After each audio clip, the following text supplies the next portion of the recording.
मुशर्रफ को गिरफ्तार करेगी अदालती हुक्म के मुताबिक, और क्या आपकी हुकूमत उनको फौजी एजाज के साथ रुखसत करने पर तैयार है?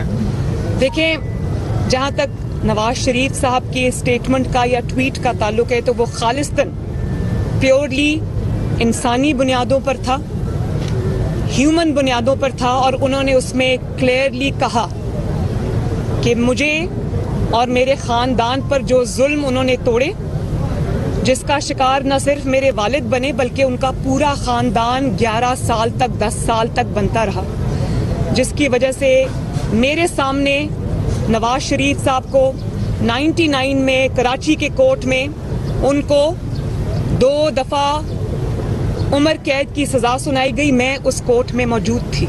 उनको अटक किले के जिंदानों में फेंका गया और फिर जिला वतन कर दिया गया, और जिला वतनी के बाद वो वहाँ पर उनके वालिद की डेथ हो गई, मेरे दादा की डेथ हो गई, और वो उनके इतने खिदमत गुजार और इतने ओबीडियंट औलाद होने के बावजूद वो उनको दफनाने नहीं आ सके, वो इजाज़त नहीं मिली उनको। और वो कौन था उस वक्त का हुक्मरान?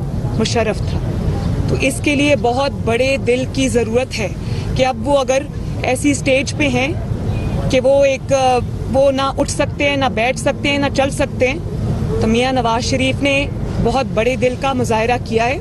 YouTube पर गुगली टीवी देखने के लिए youtube.com की सर्च बार में गुगली टीवी टाइप करें। गुगली टीवी के पेज पर सुर्ख रंग के सब्सक्रिप्शन वाले बटन पर क्लिक करना ना भूलिए। YouTube पर अपलोड होने वाली वीडियो से बाखबर रहने के लिए बेल आइकॉन पर क्लिक कीजिए। आपको हर नई आने वाली वीडियो के बारे में नोटिफिकेशन मौसूल हो जाएगा।